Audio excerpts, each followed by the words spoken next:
Entonces, ¿qué es lo que nosotros encontramos en tres escenarios distintos, pero manteniéndonos en el escenario de Habacuc capítulo 3, que uno tiene que estar quieto?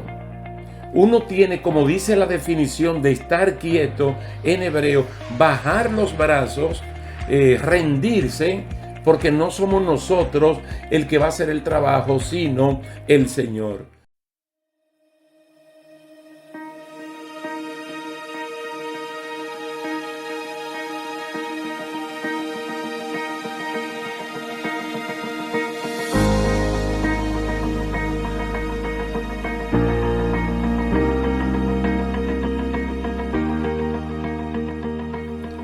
¿Qué tal, mis queridos hermanos? Dios les bendiga, Dios les guarde.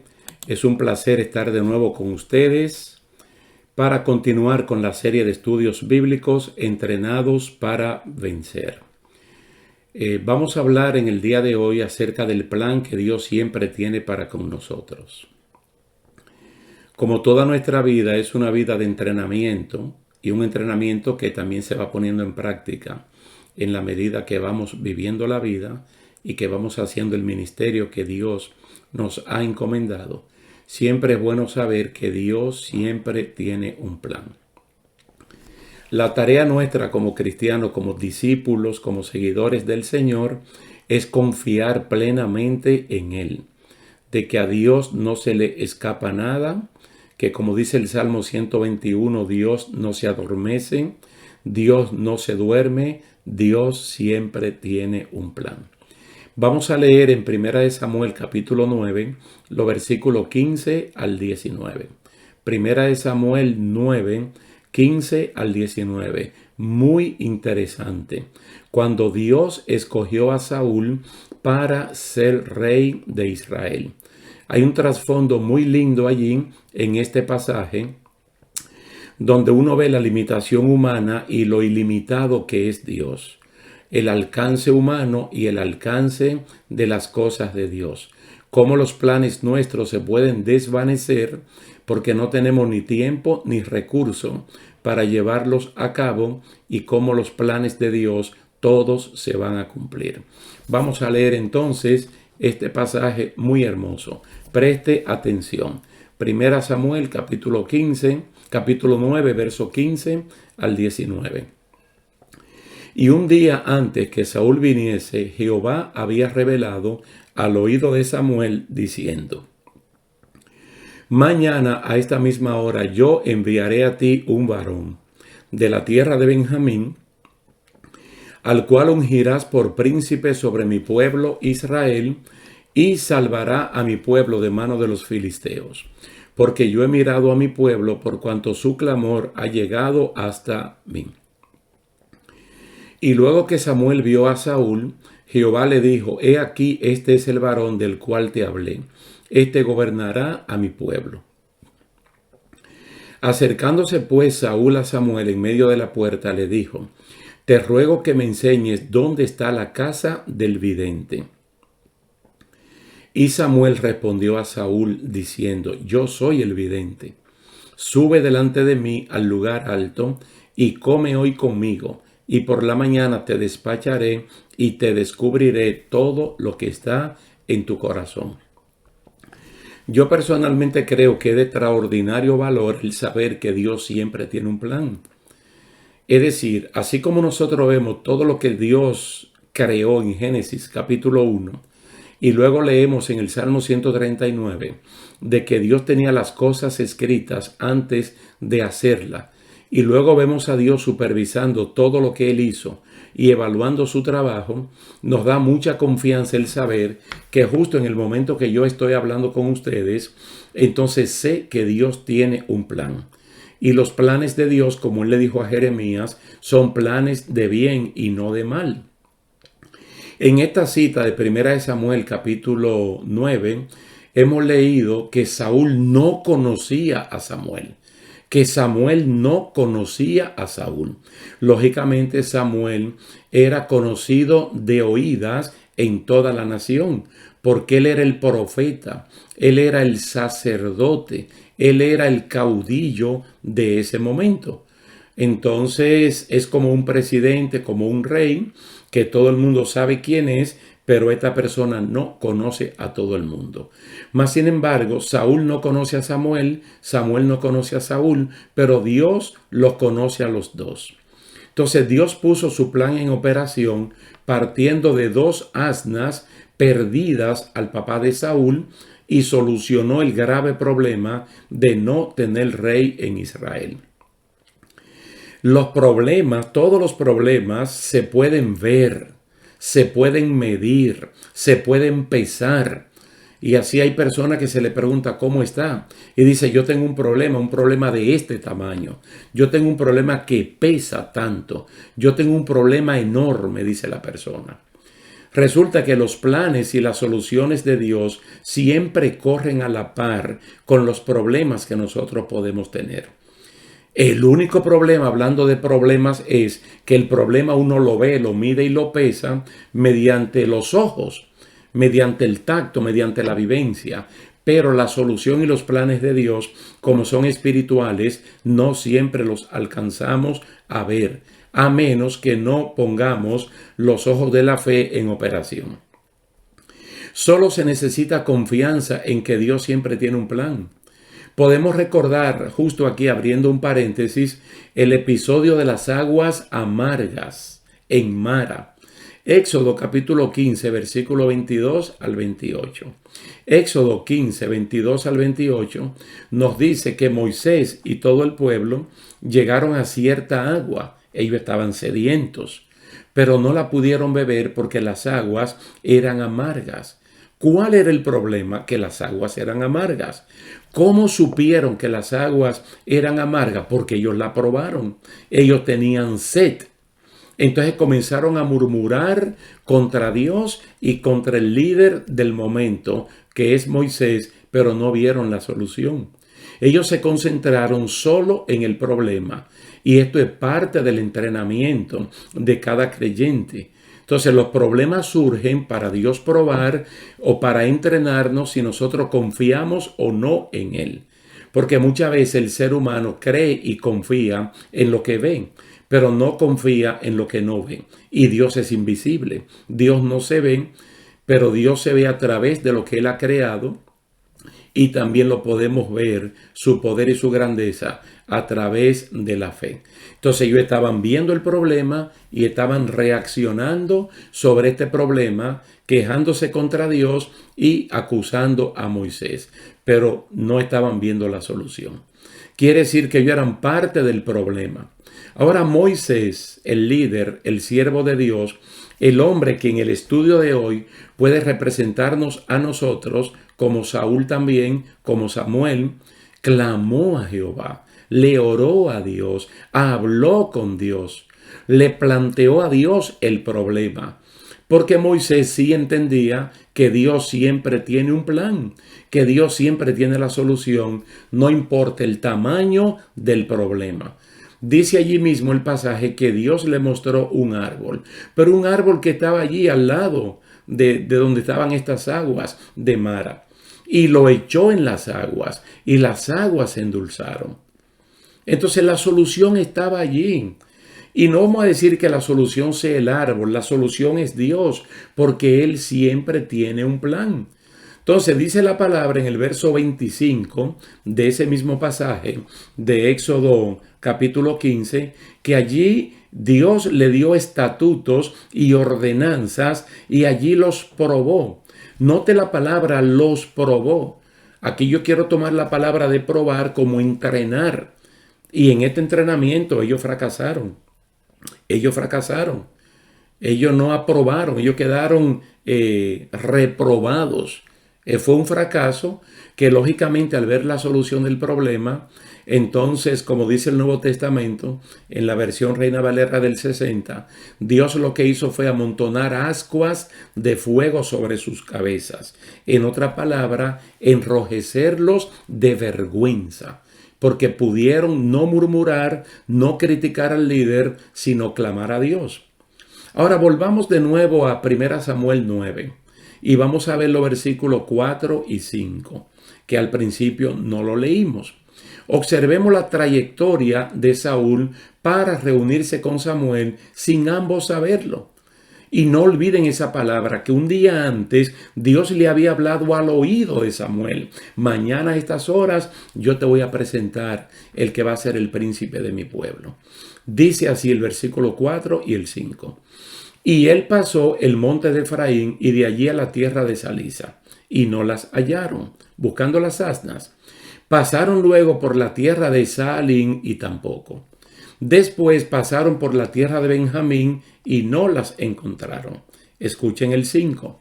Cuando vinieron a la tierra de Suf, Saúl dijo a su criado que tenía consigo: ven, volvámonos, porque quizá mi padre, abandonada la preocupación por las asnas, estará acongojado por nosotros.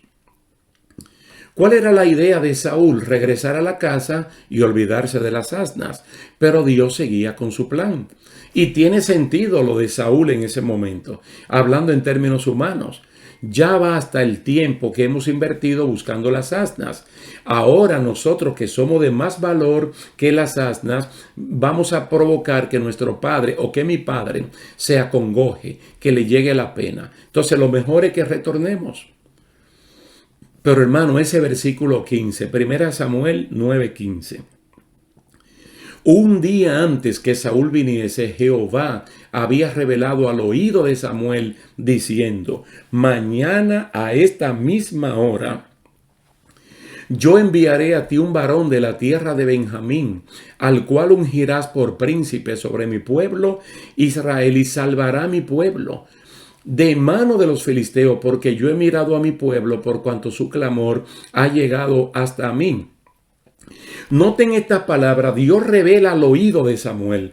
Fíjese cómo es que la inspiración plenaria ocurre, que Dios le habla y Samuel, que ya conoce la voz de Dios, que no es aquel adolescente que cuando Dios lo llamó fue donde Elí, que conoce bien la voz de Dios. ¿Qué le dice Dios? Mañana a esta misma hora. En otra palabra, tranquilo, que yo tengo todo bajo control. Tranquilo, que yo siempre tengo un plan. El problema queda resuelto mañana. A esta misma hora yo te voy a presentar a ti un varón.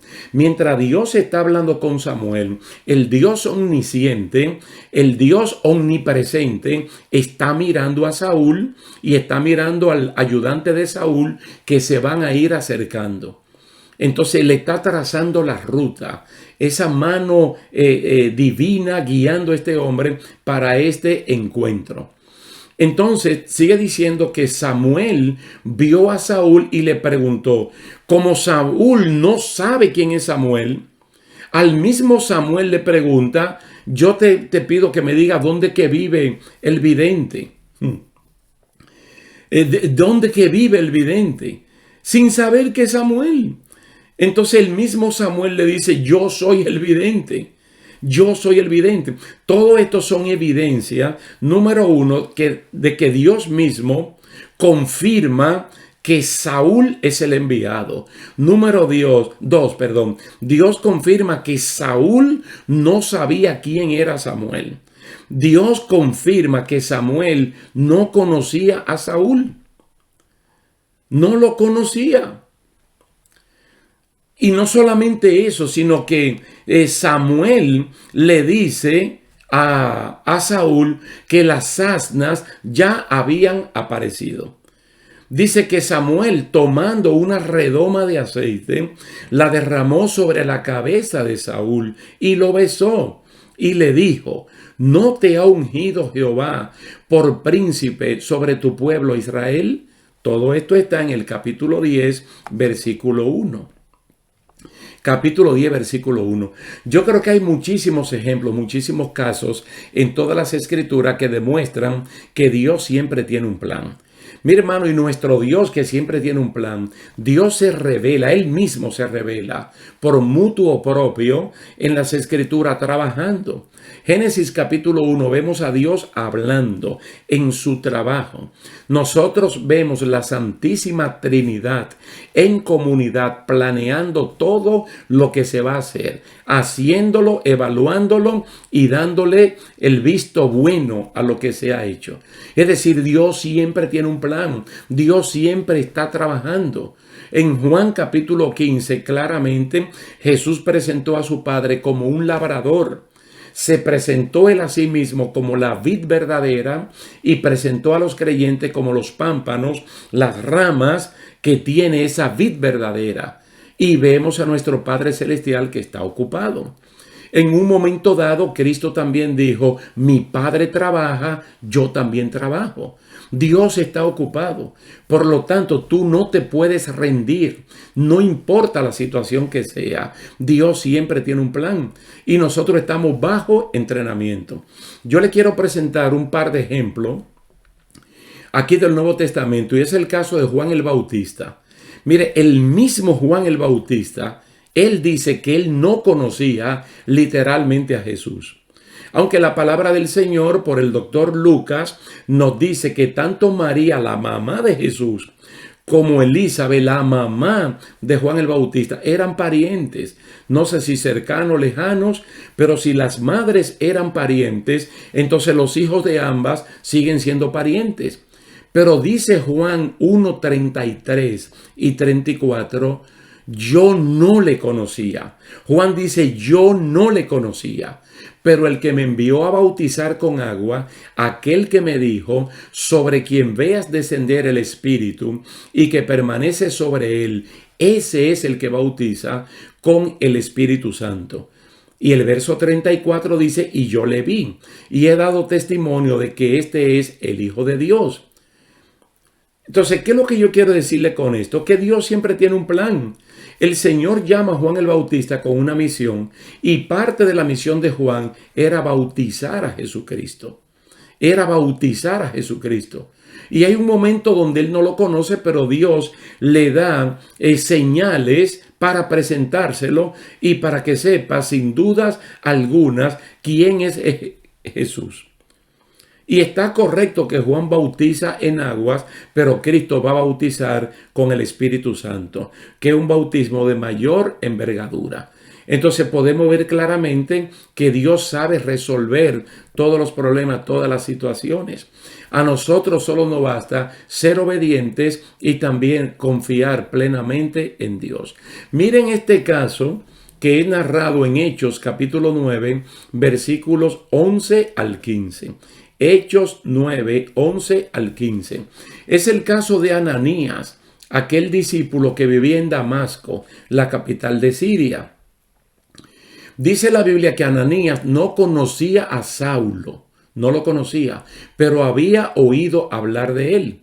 Entonces en el verso 11, el Señor le dijo, levántate y ve a la calle que se llama Derecha y busca en casa de Judas a uno llamado Saulo de Tarso, porque aquí él ora. ¿Se da cuenta? Dios está viendo que en la calle derecha de la ciudad de Damasco, en la casa de Judas, hay un personaje llamado Saulo de Tarso. Y Dios está viendo que está orando. Ahora, en la dirección donde vive Ananías, Dios también está mirando a Ananías. Ananías es su siervo que el Señor lo va a enviar. Dios sabe quién es Saulo y Dios sabe quién es Ananías. Pero Ananías y Saulo no se conocen. Pero Ananías sí había oído hablar de Saulo, pero personalmente no le conocía. Y yo se lo voy a leer en el versículo número 13. Entonces Ananías respondió, Señor, he oído de muchos acerca de este hombre, cuántos males ha hecho a tus santos en Jerusalén. Y aún aquí tiene autoridad de los principales sacerdotes para prender a todos los que invocan tu nombre. Se da cuenta que el solo nombre de Saulo de Tarso causa miedo, causa temor. Esa fama del Saulo sanguinario, del Saulo terrorista religioso, ya se había difundido, ya había llegado a Damasco, la capital de Siria. Solo que Ananías personalmente no le conoce. Pero el Señor le dijo, ve, Ananías, ve, porque instrumento escogido me es este, para llevar mi nombre en presencia de los gentiles y de reyes y de los hijos de Israel. Entonces, una historia un poquito larga se puede hacer corta, porque entonces obedientemente él va, pregunta, la casa de Judas, la calle derecha, entró allí y cuando vio a Saulo, que Saulo no lo puede ver a él, porque Saulo en este momento está ciego, mire la manera como Ananías le dijo: hermano Saulo, Dios me envió, Dios, el cual se encontró contigo en el camino, me ha enviado para que yo ore por ti. E inmediatamente le colocó la mano en la cabeza, oró por él y hasta ahí llegó la ceguera de Saulo, porque de los ojos cayeron como escamas y el hombre comenzó a ver. Entonces, un terrible enemigo, un hombre que en los capítulos anteriores dice la Biblia que respiraba odio y muerte en contra de los cristianos, que en ese momento se llamaban los del nombre y los del camino. Míralo cómo está ahora, como una mansa ovejita.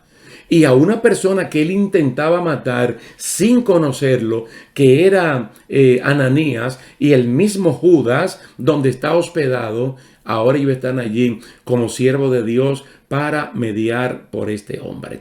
¿A qué punto nos lleva esto? A que Dios siempre tiene un plan. Que no le demos oportunidad al odio, al resentimiento, que nosotros no tenemos por qué vengarnos de nada ni nadie y dejar estas cosas en las manos del Señor, porque es que Dios tiene un plan. Antes de volver a esta historia de Saúl, Samuel y Dios, déjeme hacerle un poquito de memoria de algo que ocurrió en Marcos capítulo 14. Allí nos habla de los planes concretos de Jesús y la Pascua. Ustedes seguro saben que la Pascua es una fiesta que ningún judío del tiempo de Jesús, incluso judíos de ahora, no quisieran perder. Siempre tienen que hacer memoria de su fiesta de independencia. Entonces era algo tan importante que 2 días antes, 3 días antes, los que fueran, le llaman tiempo de la preparación. Porque lleva una comida muy especial y las casas tienen que estar totalmente limpias. Y no puede haber ningún tipo de levadura, no puede haber nada leudado. Entonces los hombres y las mujeres, sus casas la limpian, organizan todo. Pero también lo que van a comer, el cordero, las ensaladas amargas, los panes sin levadura, el vino, los salmos del 113 al 118. Hay que tener todo preparado. Entonces Pedro y Juan le preguntaron a Jesús que dónde quiere que preparen la Pascua. O tal vez le están preguntando a Cristo en el sentido de que cuidado si se te está olvidando.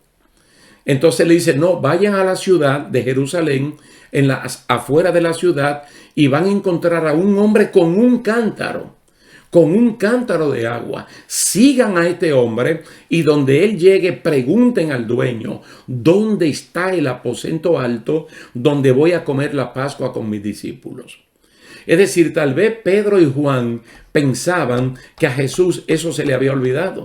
Mas, sin embargo, como él siempre tiene un plan, ya él tenía todo esto completamente arreglado. Lo tenía arreglado porque a Dios no se le olvida absolutamente nada. Entonces, volviendo a Primera de Samuel, capítulo 9, los versículos 15 al 19, veamos muy bien que Samuel tiene la preocupación de que el pueblo quiere un rey. Ya no quieren a Samuel, mucho menos a los 2 hijos de Samuel, que dicho sea de paso, no tenían un testimonio parecido al de su papá. Entonces aquí se puede crear como un vacío de poder y esto hay que llenarlo con un rey. Entonces el problema es ese, la solución está en las manos del Señor. Entonces Dios a través de su misma gracia va conduciendo a Saúl hasta donde está Samuel. Pero ¿cuál es el medio? ¿Cuál es el plan que Dios utiliza? Las 2 asnas que se le perdieron a Cis, el papá de Saúl. Entonces le dice, mi hijo, ve con una persona y sal a buscarla. Porque estos animales de carga eran muy valiosos cuando se tenía una hacienda como la tenía Cis. Entonces salen a buscarla, pero por 2 asnas que se pierden, entonces este hombre encuentra un reinado. Y pasa Saúl a ser ¿qué? O a ser ¿quién? El primer rey de la nación de Israel, de la tribu de Benjamín. Y la manera como uno ve que Dios le habla al oído de Samuel y cómo le dice exactamente: mañana a esta misma hora yo te voy a enviar la persona que tú vas a ungir como príncipe de mi pueblo. Oh, bendito y alabado sea el nombre del Señor. Que los primeros versículos del capítulo 9, especialmente el 4 y el 5, nos hablan de toda la trayectoria, de cómo tuvieron que caminar prácticamente dos provincias o dos tribus, como le llamaban en ese tiempo, y nos indica a nosotros el alto valor de estas dos asnas, como ya le dije anteriormente. Pero Dios va conduciendo porque Dios tiene sus planes. Recuerden que a Jacob el Señor se le reveló y le dijo: yo a ti no te voy a dejar hasta que tú hagas lo que yo quiero. Y mi hermano, mínimo 20 años pasaron de altas y bajas hasta que este hombre tuvo que confesar que su nombre era Jacob, que era un engañador, un ladrón, un usurpador, y Dios cambiar ese nombre por el nombre de Israel. Es decir, los planes de Dios, Él siempre los va a llevar a cabo. De verdad que va a depender mucho también de la actitud del corazón de cada uno de nosotros, si de verdad estamos dispuestos a que el entrenamiento de Dios en nuestras vidas se haga una completa realidad. Dios siempre tiene un plan. La tarea tuya, la tarea mía es simplemente confiar, creer que no importa la situación, pero Dios al cual nosotros le servimos, Dios al cual nosotros levantamos nuestros ojos, no se duerme, no se adormecerá el que te guarda. Por lo tanto, vamos a creer y vamos a confiar. Número uno, que en términos individuales, Él tiene un plan para contigo. Número dos, un plan que incluye a tu familia, como es el caso de Noé y su familia, la iglesia donde nos congregamos. De hecho, Dios tiene un plan con nuestros países. Así es que vamos a confiar y vamos a dejarnos guiar por el Espíritu Santo de Dios, que es el que nos capacita, el que nos guía a todo camino de verdad y de justicia. Vamos a dejarlo hasta aquí, dándole las gracias a Dios por esta linda oportunidad de estudiar Primera de Samuel capítulo 9, especialmente del 15 al 19. Dios siempre tiene un plan. Damos gracias a Dios, yo doy gracias a ustedes por el tiempo dispensado y esperamos que nos podamos ver en la próxima oportunidad. Dios me le bendiga, Dios le guarde y hasta entonces.